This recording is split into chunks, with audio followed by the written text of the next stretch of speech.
overdose and he died. Okay, that made big news back then. You don't know this guy Steve Belcher now, but it would be like, oh, Kobe Bryant just died or what? You know, okay, then everybody would know. So the FDA immediately banned, Ma Huang as a dietary supplement because of that incident, because of misuse. Okay, as in this case, enhancer of athletic performance. So now, Ma Huang, you can get it as a prescription drug, but you better be careful. It's a drug. Okay. So, for instance, don't mix it with other drugs that could jack up your sympathetic, response and so forth. Otherwise, the additive effect would be too much for you, and so forth and so forth. Okay, lesson number 3: harmful interaction with other drugs. St. John's wort, Jin Si Hao. Somehow, people got the idea that it's good for improving your mood, for enhancing your mood, for relieving depression.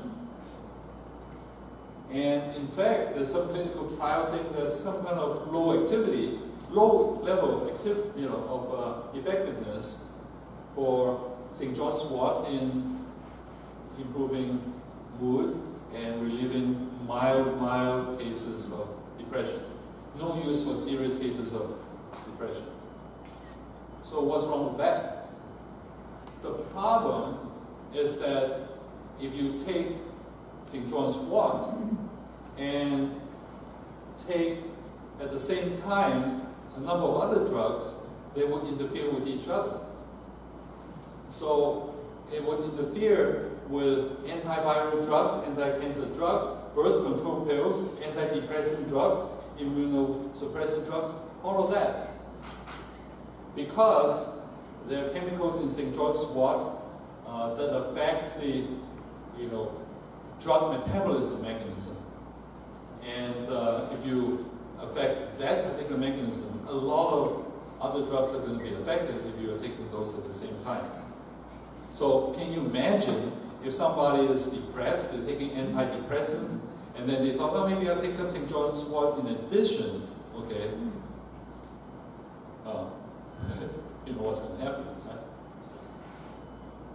right? In addition, St. John's wort contains this compound called hypericin. This compound, when exposed to light, creates free radicals. We'll talk about that. That could cause cataracts and affect the lens tissues and even the retina in the eyes so severely that going out to the sun with sunglasses is not going to help. So it's not something that's recommended. Okay, lesson number 4. This is echoing something I said just now. These herbal preparations could be illegally spiked with real drugs. So this is dietary supplement called Rumofen. It's made by a company in Mexico, labeled as 100% natural for treatment of arthritis and joint pain. And guess what? A lot of people have wonderful responses, taking Rumofen. But also, the FDA is receiving adverse effect reports from many users that taking Rumofen, could cause bleeding, strokes, or even death. And when the FDA looked into this, they found that Rumofen actually has added medicine in there that's an FDA-controlled drug for treatment of arthritis. And the link was that the Rumofen bottle, it looks like this, and there's a trademark, and it contains pills that look like this with this M stamped on it, And there's another Mexican drug company that's related to them that makes the FDA-approved drug,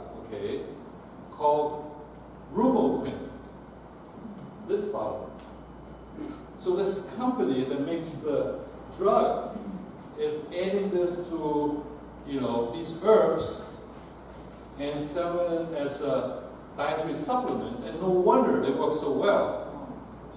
But people use it in an unprescribed and unregulated way, and if they overdose, they get bleeding and strokes and even die from it.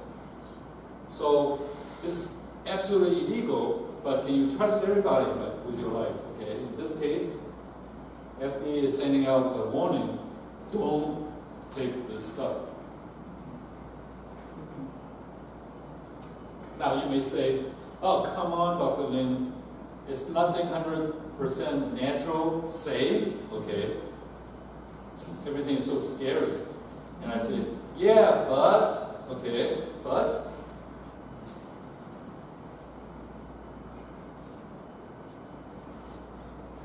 I hope, let's say for equal opportunity, I'm not picking on just Costco or what.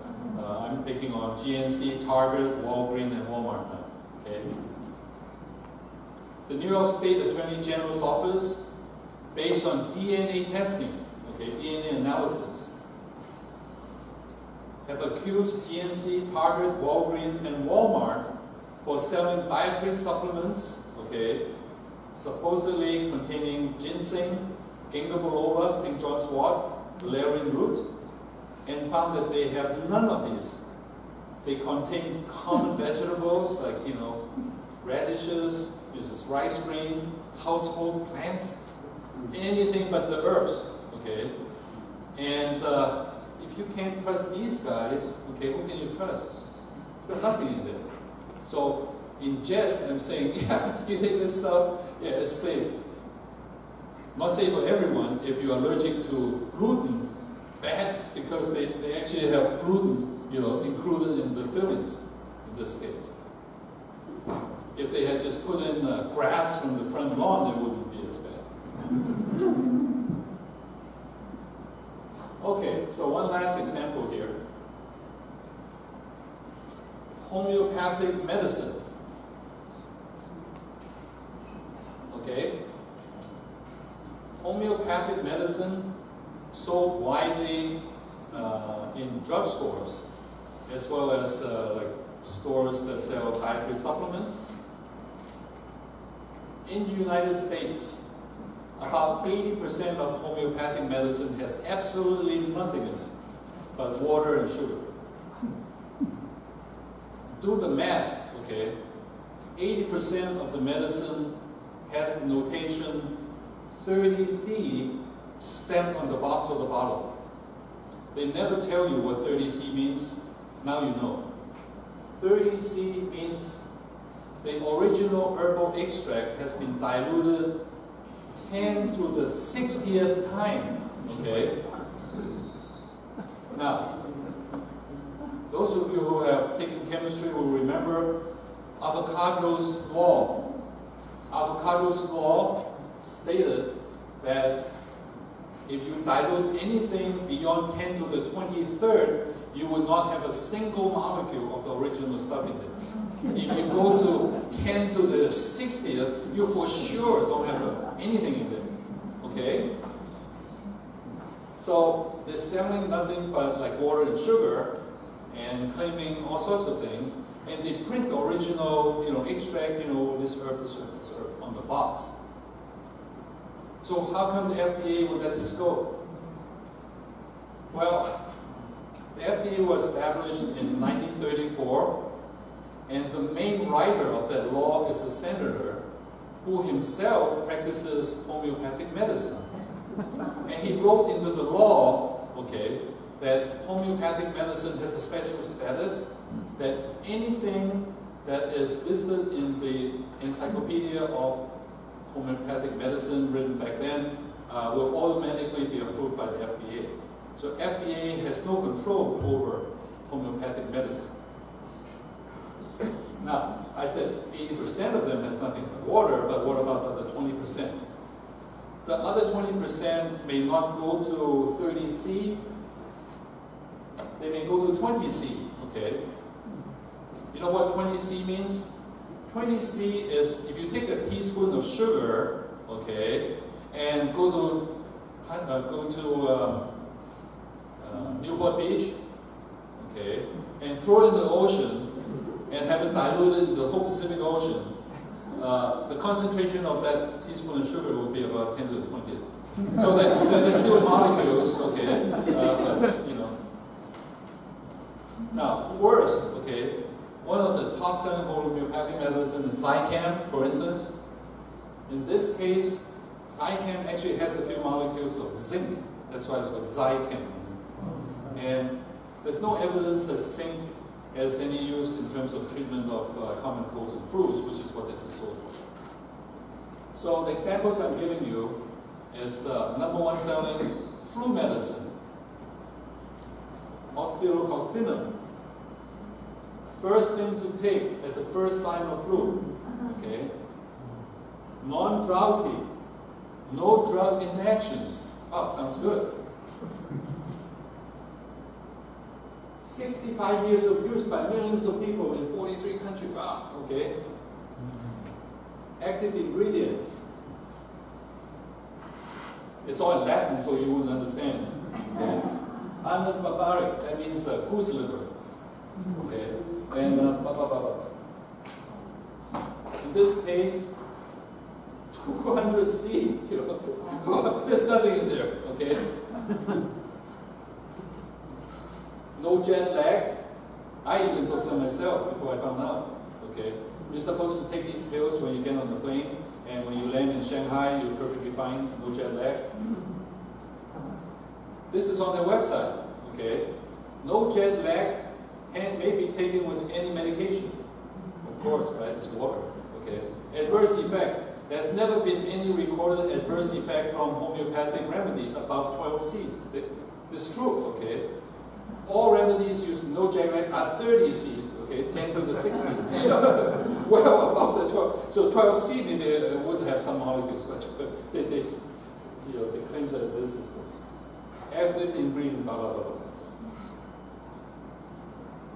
All right, so I'm going to end this talk by giving you something you can take home, right? Now, so after the talk, I'll stay around if you have questions, okay? So you can look at this as a summary of what I've said so far, applied to your everyday life.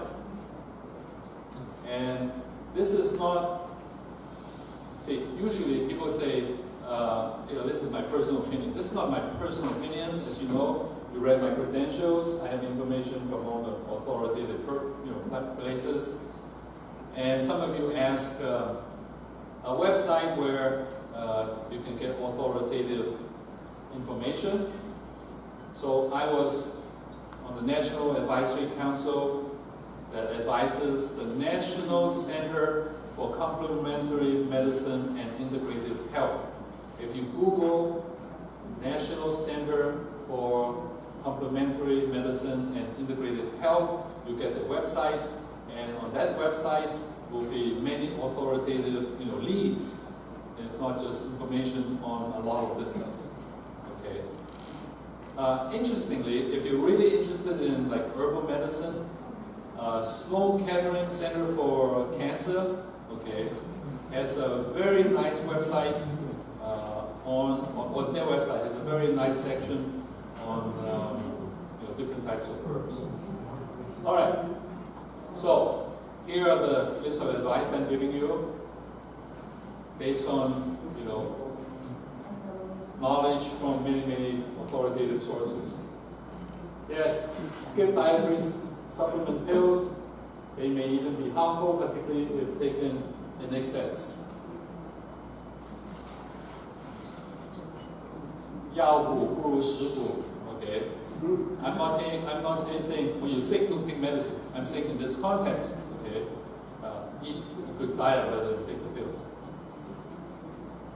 Do your cooking in flaxseed oil, because that's rich in omega-3 oil, or olive oil. Olive oil is not high in omega-3, but at least it's not high in omega-6. But absolutely, stay away from vegetable oil like peanut oil, safflower oil, corn oil. Okay, they are nothing but omega-6. which will become inflammatory cytokines. Avoid salad dressing. Most salad dressing is nothing but vegetable oil plus the seasoning.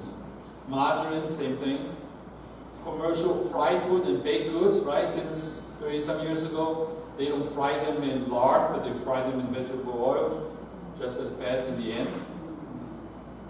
Avoid refined white sugar, refined flour, rice instead of, instead you should eat brown rice or multigrain rice. That's not, clean of all of its nutrients. Mashed potatoes, glycemic index very, very high too. Maybe, with so many Chinese people or Asian people in the audience, I included this. This is information that's primarily from test tube experiments, not randomized controlled trials on humans. Black mushrooms boost the immune system. Ginger stimulates circulation, anti-inflammatory. Garlic that you crush before you cook. See, whole fresh garlic has a chemical called alanine. It has no beneficial effect on you. Once you crush the garlic, you release an enzyme within the garlic that turns alanine into allicin. And allicin is the active ingredient that will lower cholesterol, will lower blood pressure, high in ORAC score, and so forth. So that's why, at least in Chinese cooking or Cantonese cooking that I personally am more familiar with, you take the raw garlic, you crush it with your, back of your cleaver, then you use it. The crushing is critical. If you throw the whole, my wife is laughing because I haven't cooked for 40 years now. I still remember, crush before you cook. Onion has quercetin, cilantro, antibacterial ingredients. Turmeric used in Indian cooking, curcumin, that's anti-inflammatory. So I say maybe because there's no randomized controlled trials on humans on these by and large. But you can perhaps extrapolate from laboratory experiments. And the last slide here, dairy products are rich in vitamins and also calcium. But unfortunately, it's also high in cholesterol and omega-6, so moderate amount. Yogurt, very good because of the probiotic in there. Avoid regular sodas because high sugar, high sugar in terms of ORAC score. And this is the latest, Stay away from diet drinks. This is the very latest. Diet drinks make you fat. That's another American tragedy. The latest research shows that all the sugar substitutes, actually affect your body's metabolism in a way that makes you fat. So all the people who, hey, give me a Diet Coke, you're getting fat from that. You might as well enjoy yourself and have a regular Coke. Drink green tea, like Dragonwell Longting, because green tea has not been fermented, has not been dried, over-dried, and it's still very rich in catechins, high ORAC score. How high? Ounce per ounce, catechins is 500 times higher ORAC than vitamin C, will lower your LDL, raise your HDL. It's also low in caffeine, won't make you stay awake, anti-inflammatory. Moderate amount of red wine because it's rich in resveratrol, high ORAC score, lower your LDL, and so forth.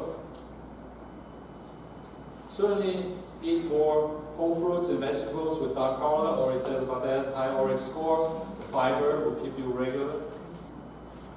And eat more cold water fish, like salmon, tilapia doesn't count.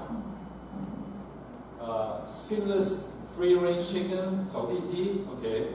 Grass-fed beef, if you want to eat beef, these are high in omega-3. Don't eat too much organ meats, okay. Chinese people like to eat, liver, okay.